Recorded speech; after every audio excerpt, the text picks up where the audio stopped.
Alrighty, everybody. Good morning and welcome to the live wolfSSL webinar on micro-architectural side channel attacks to TrustZone-M analysis and countermeasures with wolfSSL software engineer Daniele Lecamera, as well as Cristiano Rodrigues from the Universidad de Minho.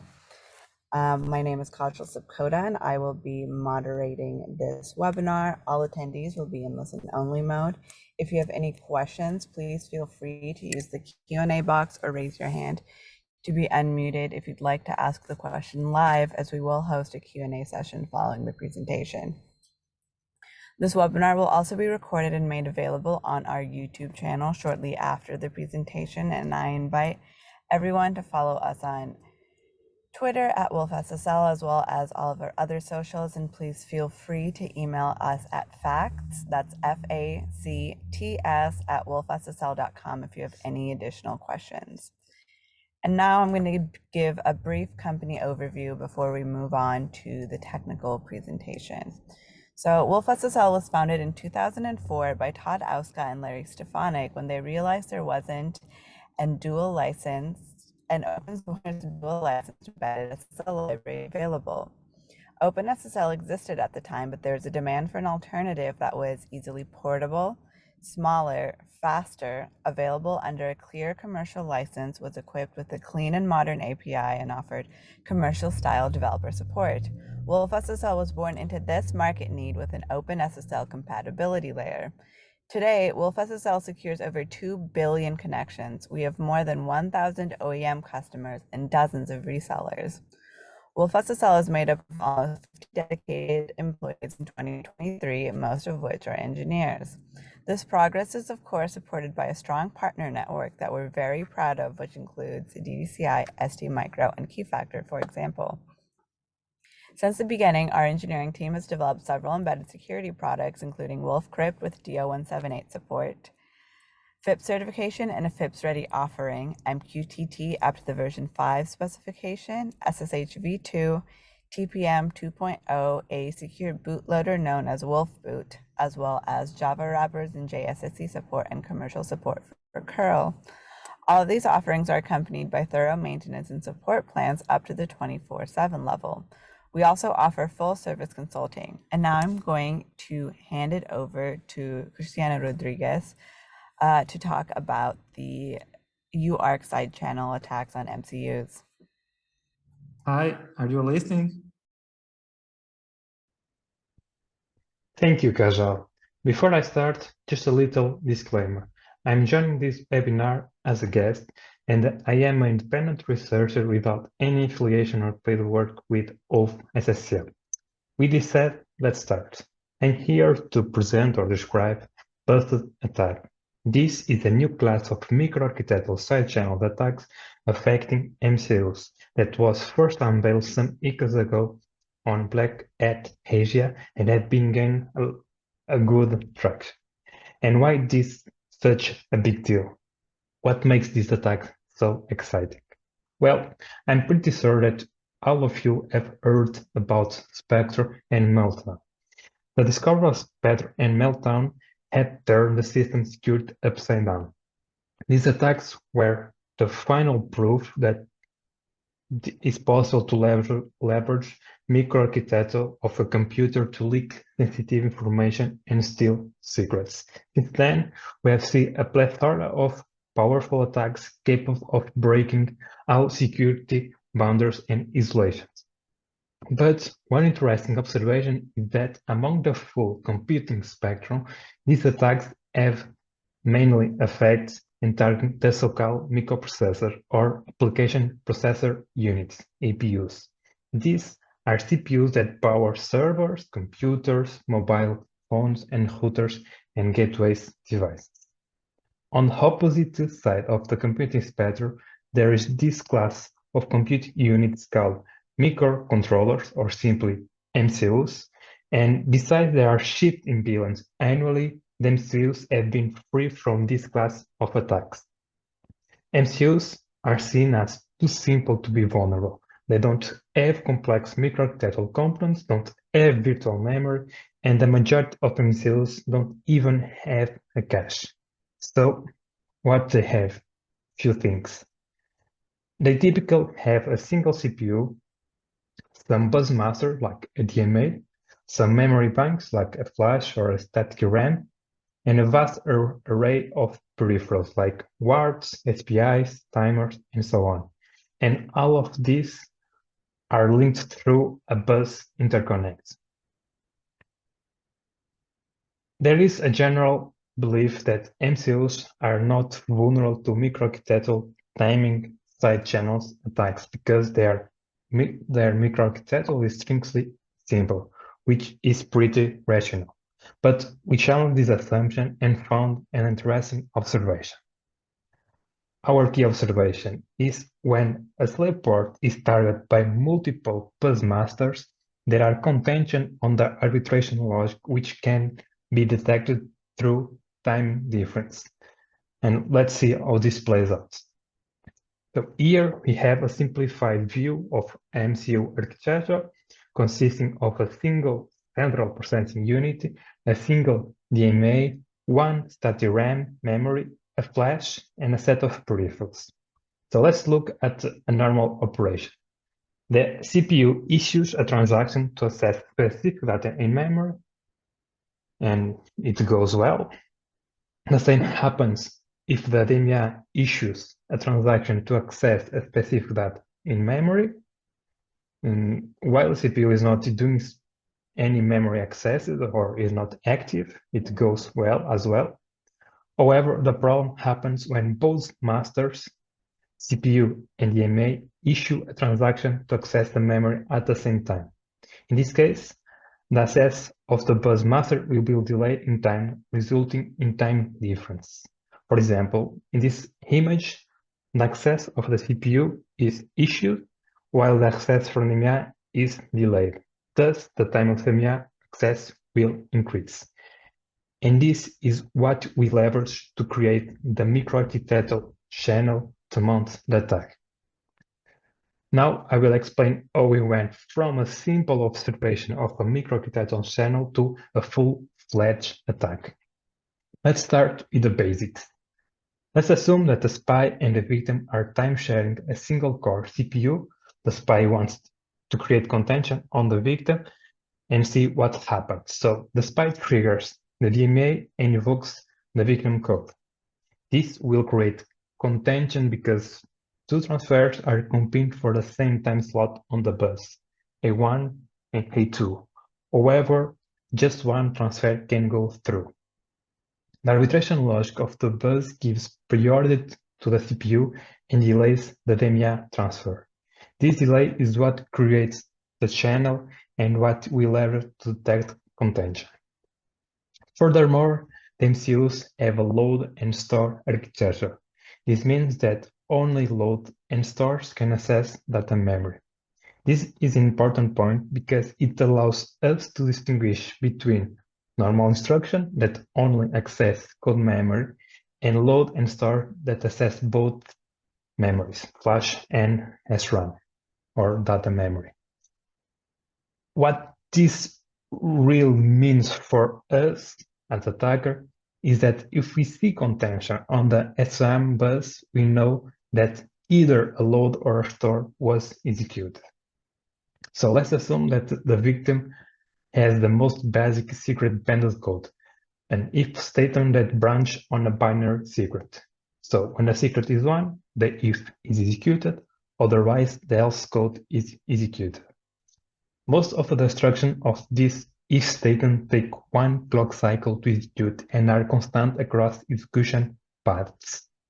The main difference here is the branch equal instruction that takes 3 clock cycles when a branch is taken and 1 clock cycle when it's not taken. When the if path is executed, the branch equal instruction will take just 1 clock cycle, the store instruction will create contention, and we will see contention in clock cycle t plus 3. When the else path is executed, the branch equal instruction now will take 3 clock cycles, the store instruction will create contention, and we'll see that contention in clock cycle T plus 5. Take notice that this code is constant time. Both paths take 7 clocks, so there is no timing leakage. However, due to the branch equal instruction, the relative position of the store will change. And a spy monitoring, for example, a clock cycle T plus 3 can infer what path was executed. For example, if it sees contention on clock cycle T plus 3, it means that the if path was executed, and it infers that the secret is 1. This was a good example of a very simple attack, but actually is not that simple. Let's see what allows us to mount this attack, the hardware gadgets. Typically, side-channel attacks have 3 stages. First, the spy does some attack setup, then the victim executes, and then the spy operates over some side-channel data that it gathered to infer the secret. These 3 phases were not straightforward to implement in our attack, and I will show why. Let's look what happens with our bus microarchitecture channel. First, the spy executes and triggers the DMA to do several memory accesses. Then the victim executes and creates contention on the bus. And lastly, the spy executes again. However, the spy is not able to see any difference in the state of the bus between before and after the victim execution. So why do we need hardware gadgets?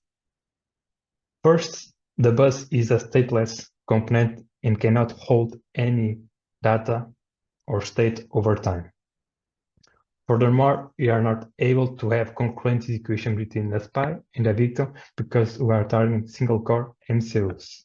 In addition to that, the victim execution cannot be interrupted because you assume that are in place some countermeasure against previous side-channel attacks. And lastly, we assume that the spy has only one chance to steal a secret. This is the most restrictive software-based side-channel attack scenario that we know of. Usually, side-channel attacks rely at least one of these properties. Either the component is stateful, like a cache, or when the component is stateless, like ours. Traditional side-channel attacks either use concurrent execution, or they are able to interrupt the victim execution, or they can get multiple traces of the victim execution, like inside channels against cryptographic applications. To overcome all these restrictions, you have to come up with something new. As we only have one CPU, we need something else to execute at the same time of the victim. The microcontrollers don't have complex microarchitectural components, however, they still have something able to execute at the same time of the core peripherals. And MCUs have a lot of peripherals. So you can group these peripherals, you can interconnect them, and put them working in background while the victim executes, implementing some spy logic. This technique we call hardware gadgets. And with these hardware gadgets, we can get our snapshot of the bus, and we now are able to see different states before and after the victim executes. But how can we use these hardware gadgets to actually spy? Let's look at one gadget that is able to detect contention on the fly. This gadget is made up of 3 peripherals: the target memory to create contention, a DMA to issue a transaction, and a timer. But first, let's see how we would implement a detect contention in software. So we'll do a memory copy, then measure its total transaction time, then compare that time with some threshold to see if there was contention. So using peripherals, the memory copy can be done using the DMA. The measuring of the transaction time is done using the timer, as well as the comparison and detection of contention. So with this, we just offload a C algorithm to hardware. Let's see how this hardware gadget actually works. The timer is start when the DMA starts the transaction. and is stopped by the DMA writing to the control register. And this way, the total transaction time is measured. Let's assume that the contention threshold is 20 clock cycles, and in the normal transaction, let's say it took 10 clock cycles, nothing happens. However, when there are contention, the DMA transaction will be delayed and the timer will stop later.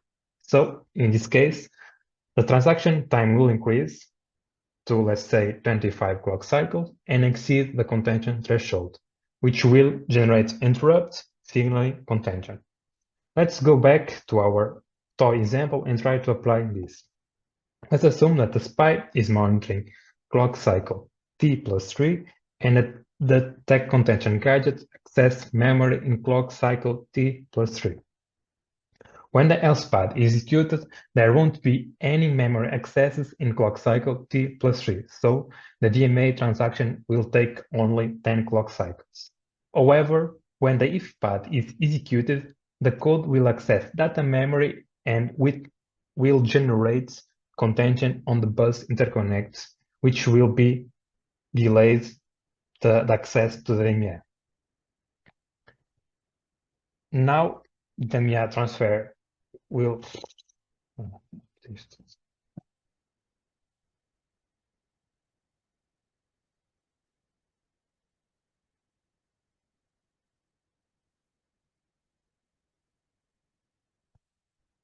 the timer starts when DMA starts the transaction and is stopped by DMA writing to the control register.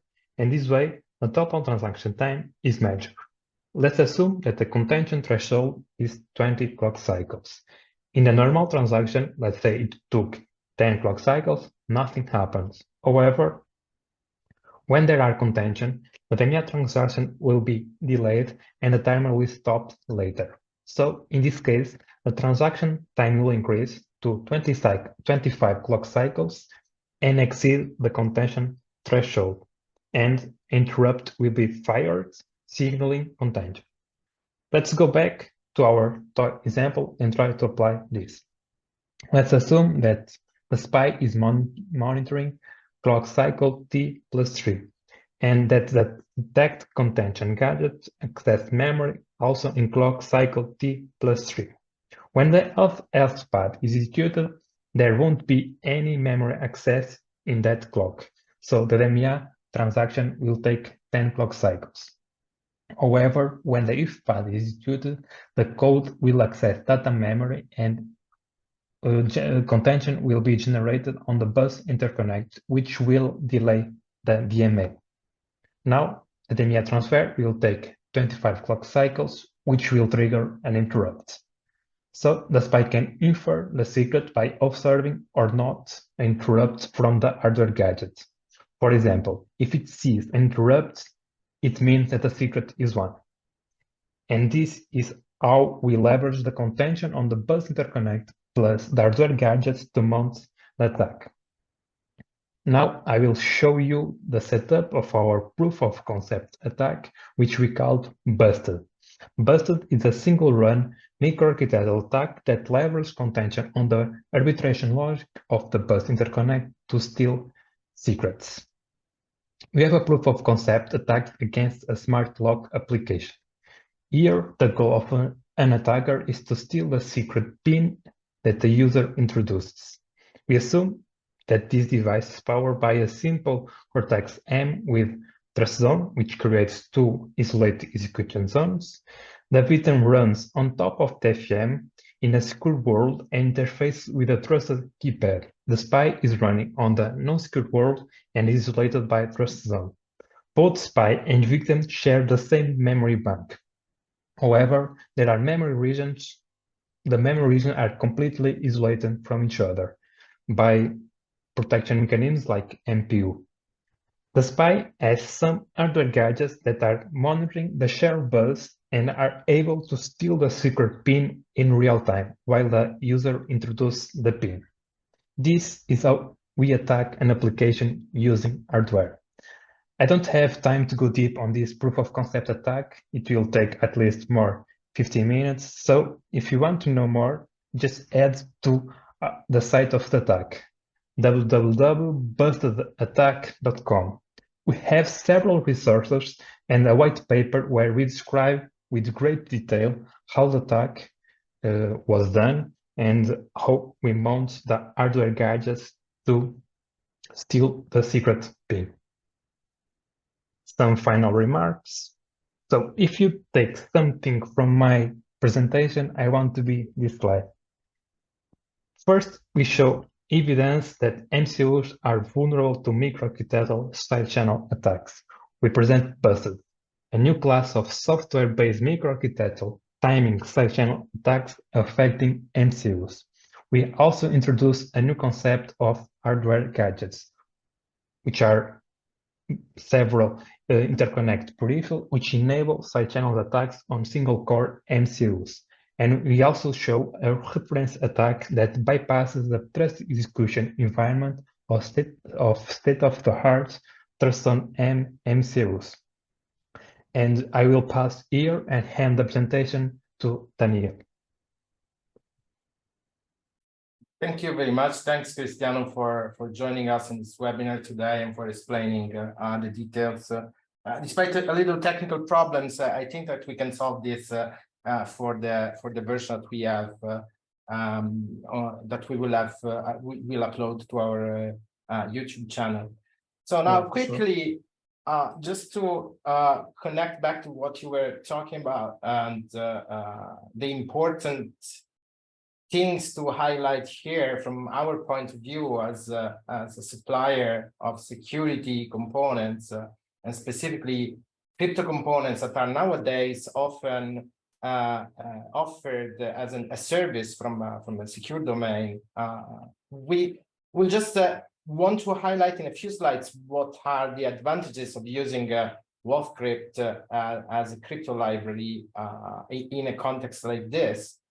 Although it's possibly, as we will discuss a bit more in depth at the end of this brief set of slides, this is not sufficient. So what is wolfCrypt? wolfCrypt is our crypto engine, and it's a key component of wolfSSL, which is our main product.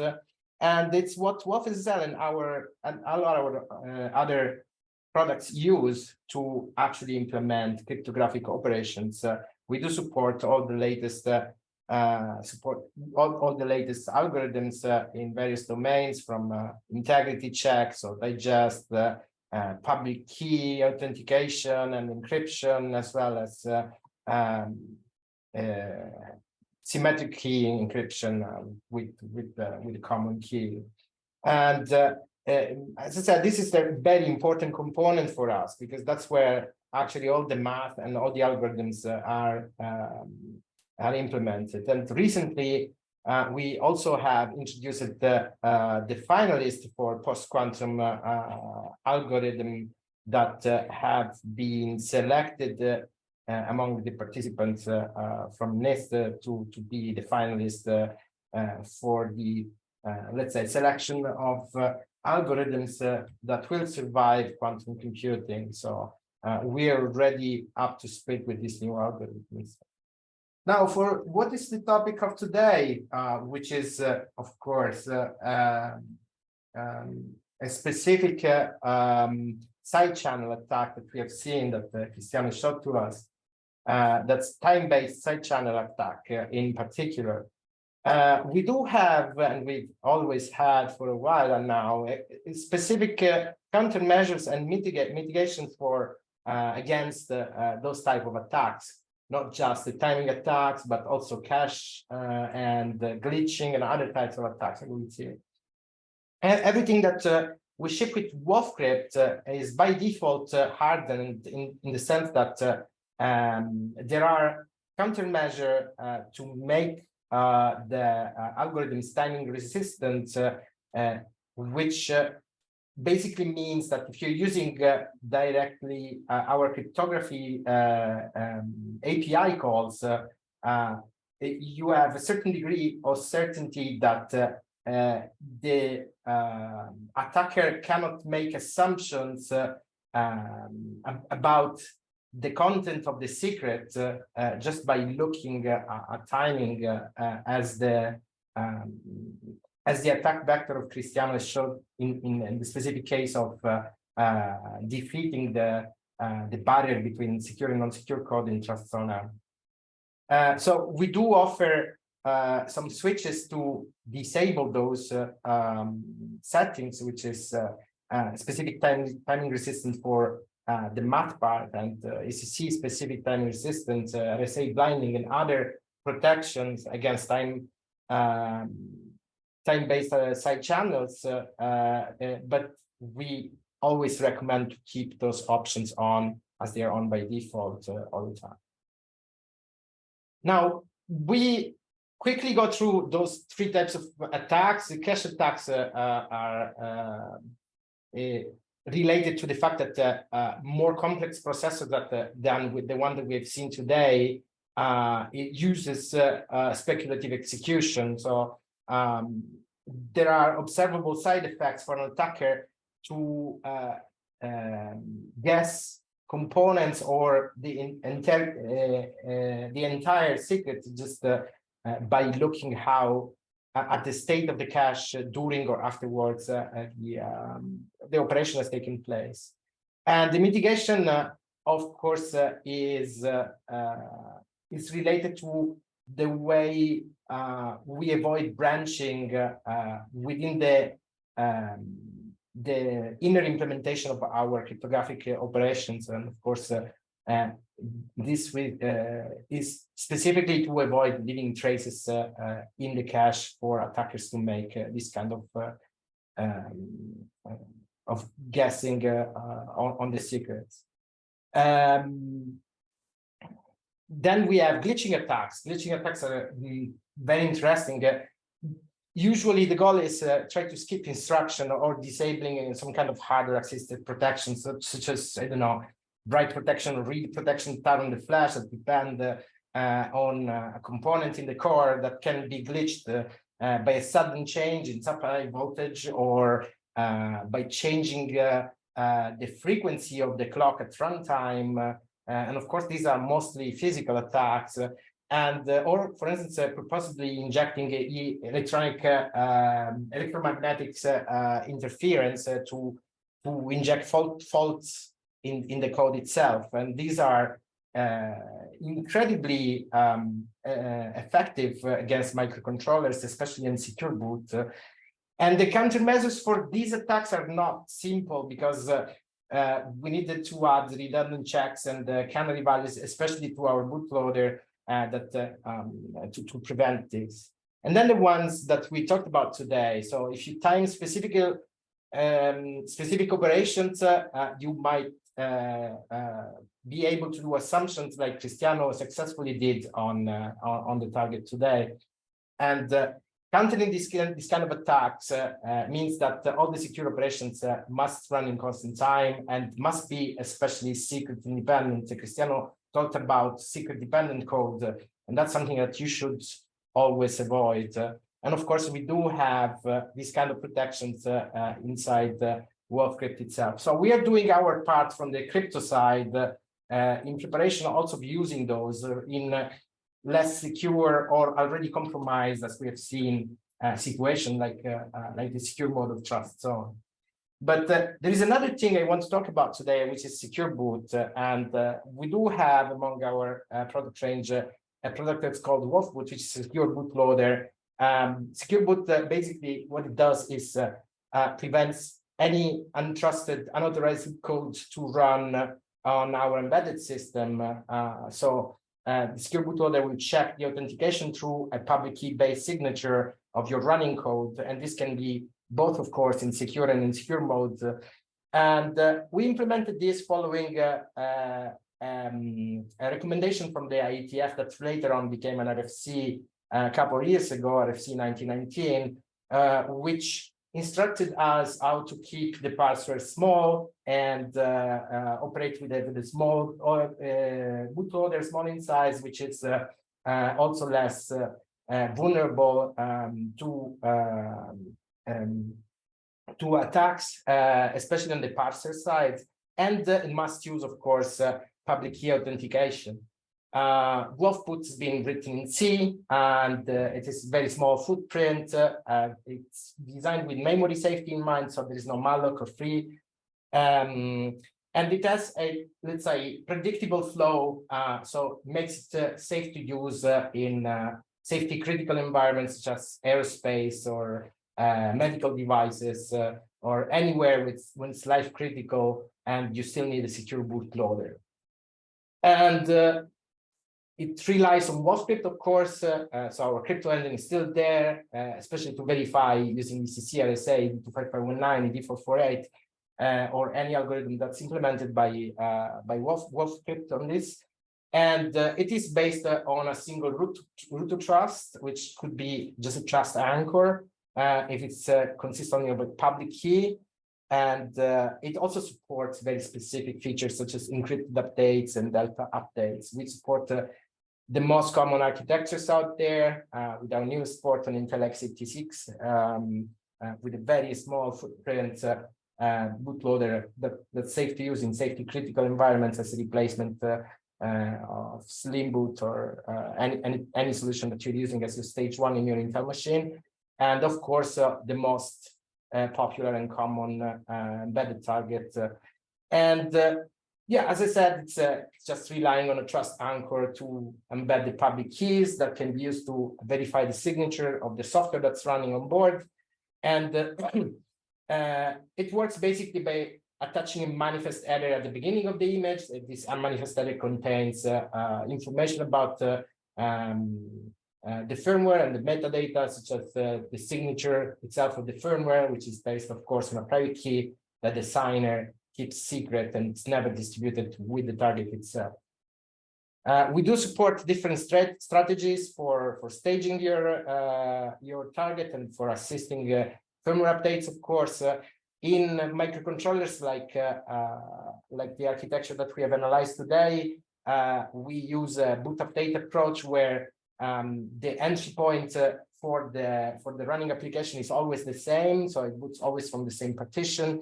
And there is a physical swapping of the content of that partition whenever a new update can be received, verified, authenticated, and finally installed by swapping it with the existing one to provide a fallback in case something goes wrong. On more advanced systems with an actual CPU, so not microcontroller based, where you can do things like virtual memory mapping. We use a different approach, which is also implemented, and it's where two partitions have exactly the same possibility to run the operating system or the firmware that the software that has to be run as the next stage. And we choose the best one among these two if both are present by electing let's say, among those that can be verified, the one that has the biggest version number, unless something went wrong, and that's marked for rollback. And of course, this method is not viable with microcontrollers with physical memory constraints and running on execution. So on a microcontroller, what we usually do, we have a small partition for the bootloader, what can be as small as 10 kilobytes, and that sits at the beginning of the flash typically, and then you divide the rest of the flash with the boot partition, update partition, which is usually are usually the same in size if you don't have any external device to store the update, and a swap partition, which is as small as the page size for your flash memory, for instance, that you're using, which is only used internally by wolfBoot to provide the fallback by swapping the old firmware with the new one. So you always have two copies of the same sector, and the swapping operation itself is power fail safe. Power fail-safe is one of our fail-safe countermeasures. I already I talked about predictable flow, so there is no dynamic memory allocation. This prevents, of course, by design, heap stack collisions or other ugly bugs that are very common in embedded. Our interrupts are off unless explicitly required by the devices we need to access during the boot stage. And we have a compile time defined behavior, so we can predict what the bootloader is going to do instruction by instruction at compile time, because there is no concurrency, no IRQ, etc. The power failure safe swap is what I was mentioning, so that's why we use the swap partition.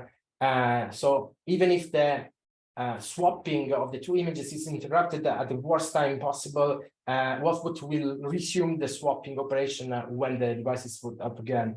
And we can confirm or roll back to previous versions with hooks and barrier points in the firmware, thanks to a small API that we make available for the application to communicate with the bootloader functionalities.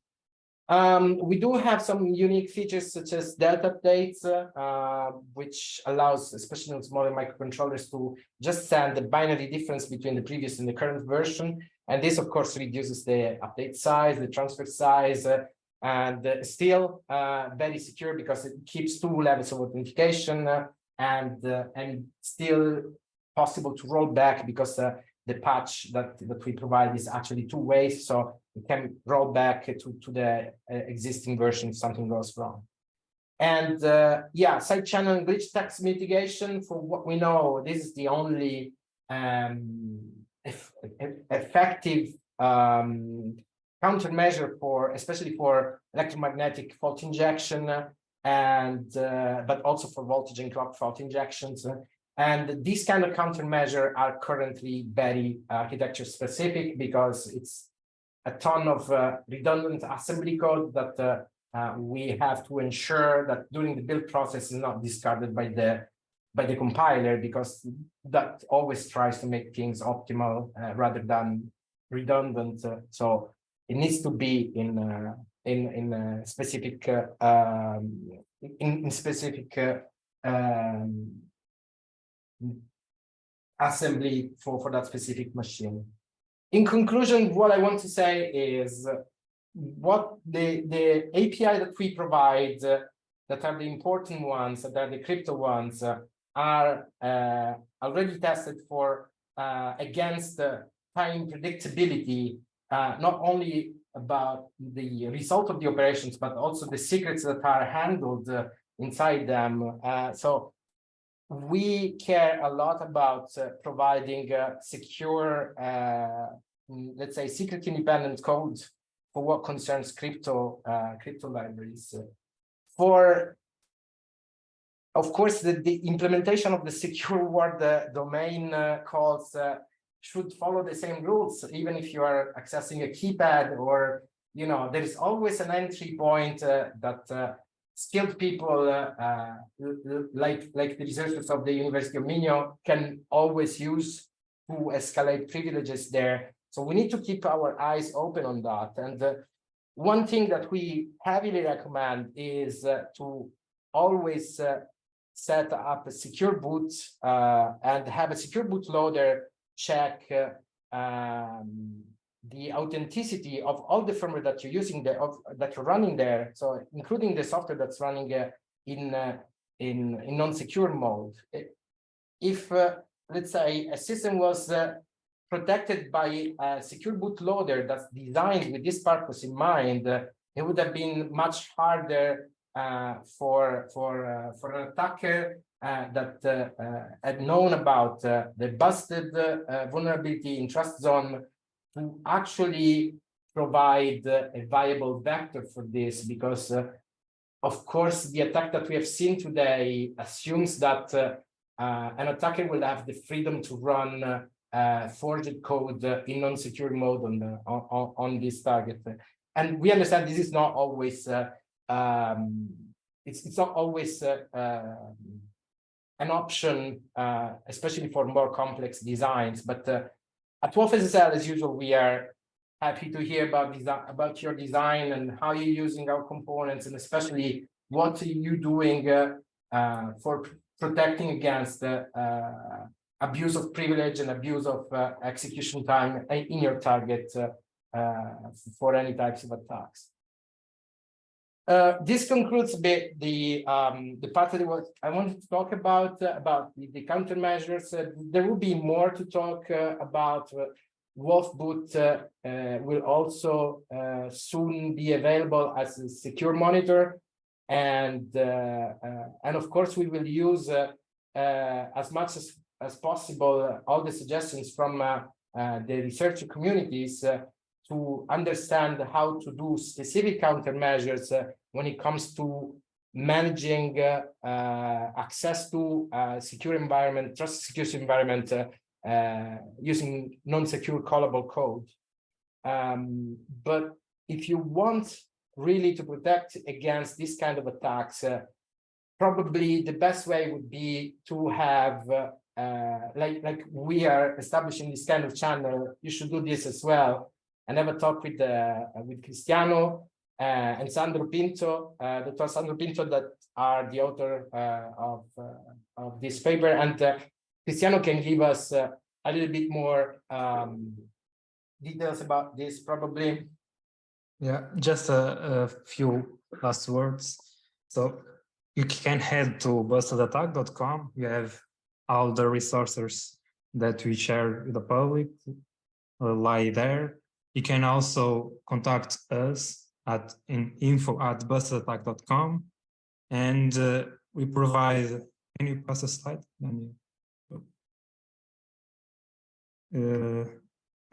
Thank you. And we also provide consulting services. So if like 101, if you want to know more about the attack, or you can mitigate and establish a strategy on your system to mitigate that. We also provide training to give you knowledge and understanding to replicate that attack and how to defend against busted attack. And in a more advanced service, we also do some pen testing to your system and try to penetrate them and see if there is some vulnerabilities other than the one that we shared, and we produce a report and some guidelines how to mitigate that. So you can, as one more time, go to bustedAttack.com that has all the information, or reach out to us at info@bustedAttack.com.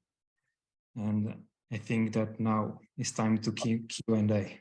Yeah, and of course, as usual, you can contact us about any specific questions about our products or anything you're curious about, and you want to understand what kind of mitigations we have in place for a specific side channel attack. We're always happy to share this kind of information with you, and you can contact us through the usual channels, so wolfcrypt.com and facts as wolfcrypt.com, as Kajal has previously mentioned. And I think we do have a little time for a few questions from our live participants. You can use the Q&A box if you want to ask any questions. I think that someone was asking if there is a paper already published there. Yeah, and there is a paper. Cristiano answered, it's on bustedAttack.com. You can find a white paper. Yeah. We have this new question that came in. What was the role of the peripheral gadget, and what was it constructed from, and what did it do? So we have this challenge to mount attack that are the microarchitectural component that we leverage does not hold any state over time, like caches that when something happens, they preserve the state. On the bus interconnects, when the thing happens, if you not are able to see that, we lose that event. So other thing that challenged us was that we are targeting the single MCUs that are single core, so we are not able to have any concurrent execution. And what we have on these MCUs is a lot of peripherals, and these peripherals can run at the same time of the CPU. So we arrange these peripherals like timers, DMAs, and we can sniff the bus interconnect to see if there are contention or not. So this is the role of the peripherals used on the hardware gadgets. Of course, giving more details than this would reveal an entire proof of concept. I would say. So. Yeah. So I can just finish my answer to say that the white paper that you have at bustedAttack.com has very detail on this part, and I am pretty sure that if you read the white paper, you will understand what I said. So. Go. Yeah, there are clear hints on which devices are being used there. Yeah. So making a proof of concept would still be quite possible. We do have another question about if wolfBoot and wolfSSL are being pen tested by you guys, and I reply to this one, not yet, because this attack specifically that came to our knowledge about what we do 2 weeks ago, it's specific for TEE monitors in this case. And we are working on our TEE monitor, which is wolfBoot being used as a secure monitor, but this is still in a work in progress branch, and it's not distributed with the official wolfBoot yet. But now that we are aware of this type of attacks, we definitely going to use your expertise, Cristiano, to guide us towards the best countermeasures there.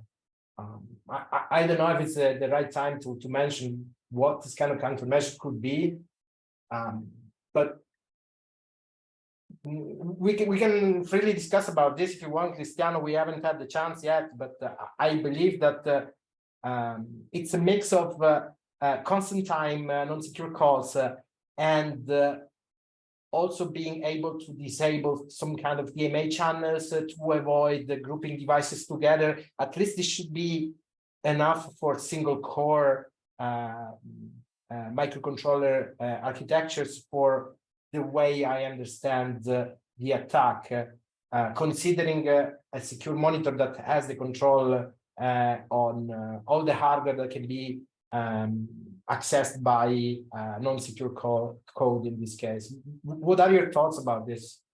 Yeah, I can touch some of them. So the basic of all is to eliminate the shared resources.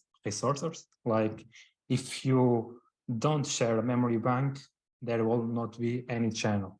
However, this is still challenge because there are some MCUs that only have one memory bank. So this is a mitigation that needs to be tailored to the target device. So you can also do what you talk about, that is like disable DMAs, disable all the peripherals, but there is a very expensive on that because these devices are built on top of that peripherals, and that peripherals usually are used to offload tasks from the CPU to save power, to be more deterministic, and so on. So that solution is a little bit tricky, because if you disable all the peripherals, what is MCU? The MCU is mostly the ALU. Yeah, and understand what you're saying. Yeah. It's a bad trade-off at that point, because if you start disabling devices when you enter non-secure calls, you might kind of interfere with the existing functionality. So we will have to find a trade-off between decreasing the number of functionalities there and still guaranteeing that there is no clear path for an attacker to get to our secure code. So it is not as simple as it looks like. So we will have to work on this topic when it's a moment for us. But yeah, I think that you will see, if you follow us and if you follow our GitHub on wolfBoot in the next few months, you will see how we tackle this, and of course, as usual, you can see the entire process because our development is publicly available to our GitHub followers. Yeah, just one thing that I want to add, just like an extra note. What I present and what we unleash, it's a new class of microarchitectural side channel attacks affecting MCUs. And what I show as a proof of concept is one implementation from that class.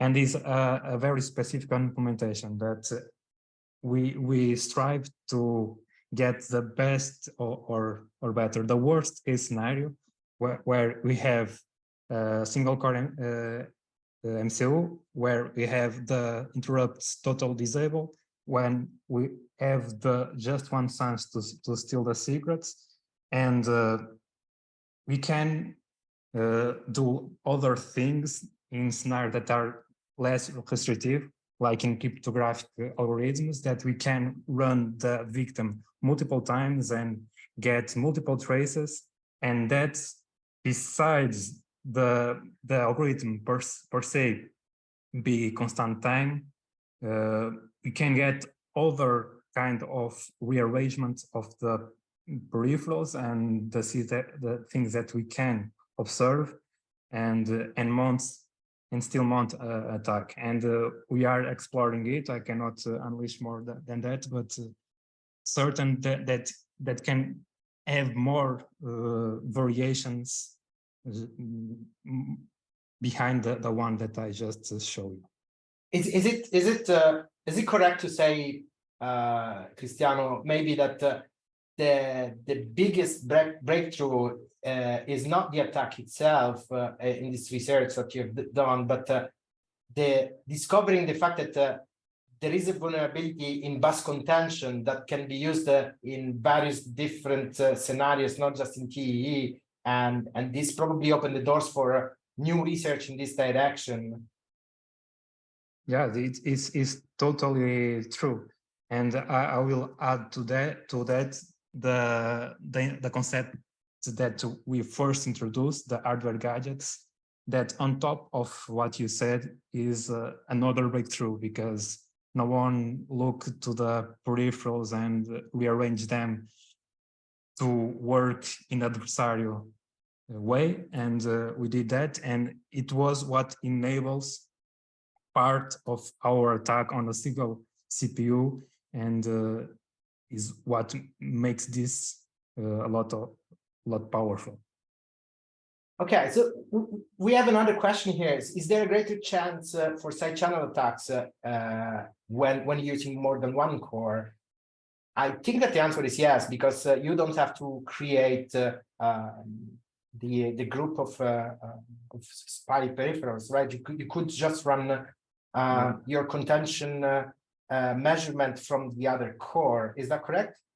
Yeah, is that exactly that? And you can do more than that.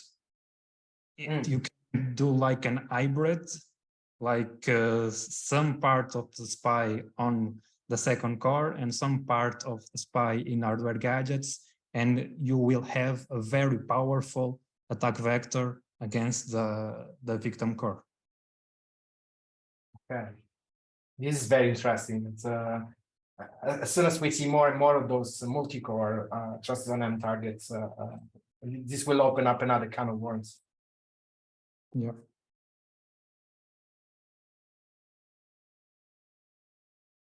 Okay, does anyone else have other questions?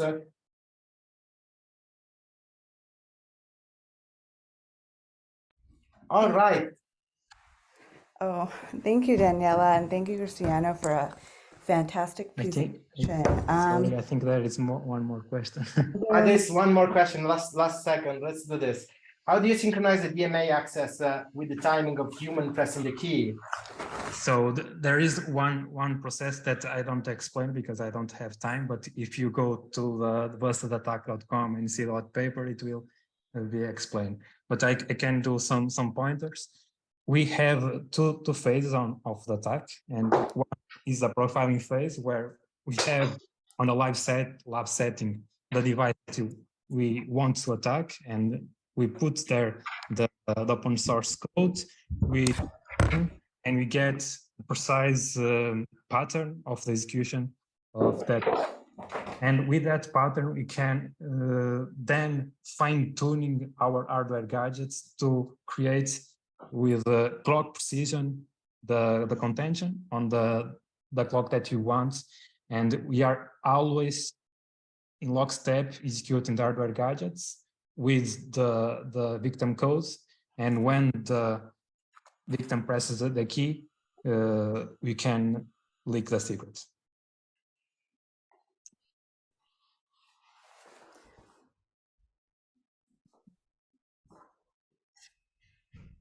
Okay, I think we can stop here, Kajal.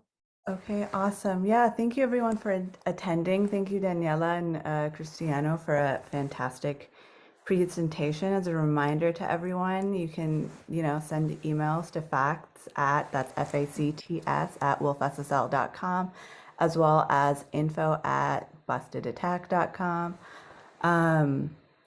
I know the audio is a little bit interesting for this webinar. However, for the final version that'll be going up on our YouTube channel, the audio will be fixed for all portions of the webinar. So, stay tuned this weekend when we upload this webinar version to our YouTube channel, which is just at wolfSSL. And again, if you have any questions, please contact either of us at info@bustedattack.com or facts@wolfSSL.com. And thank you, everyone. I hope you all have a fantastic rest of your day. Thank you. See you. Thank you. Bye.